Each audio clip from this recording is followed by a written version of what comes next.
What is CDA 2030? Roger, you want to start with that one? CDA 2030 is a nonprofit that was started about 10 years ago by a guy named Mike Gridley, and they get about $40,000 to $45,000 a year in taxpayer money. It's gone up. Ignite pays them too. Oh, that's right. So Ignite pays them as well, and that is part of, and they get money from the government. That's the URD board. And so, but what they say they are, what 2030 as a whole says they are, is that they are like a marketing firm. They're the voice of the CDA council. So that's what I meant by why can't we just talk for ourselves? So an example would be when they wanted to study if East Sherman should have a URD to rejuvenate East Sherman, which if anybody's driven down East Sherman, we all know that the free market is already doing that. So we didn't have to pump in millions of dollars of our money and cross our fingers and hope that the value of that property went up as businesses increased. And so during that process, they sent the 2030 board out to communicate with the public and host town halls and get their feedback on if that should be a URD.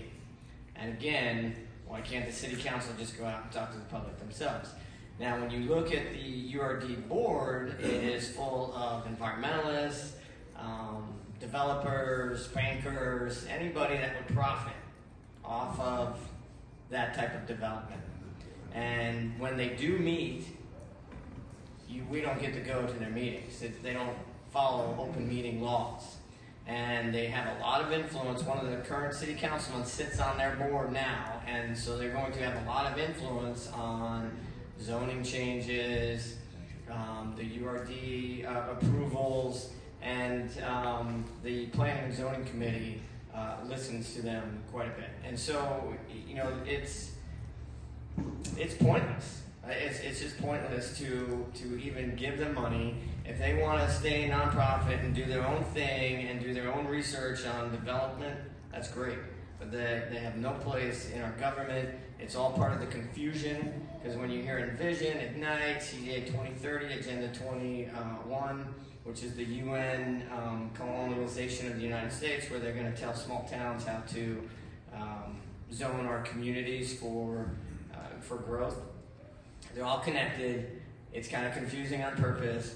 But 2030, what they're going to tell you is that we are just a consultant to, and we act as a marketing firm for the city council, or the Envision, which is the comprehensive plan specifically.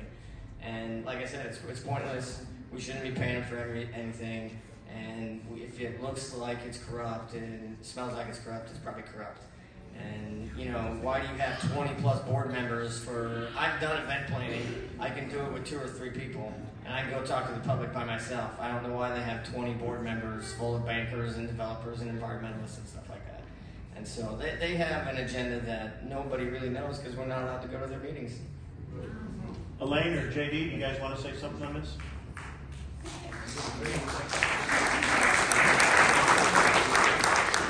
They were starting for a purpose, they served that purpose, and they should have went away.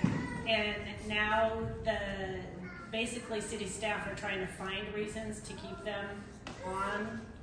So it goes back to what I said before. It takes a council to stand up and say enough is enough.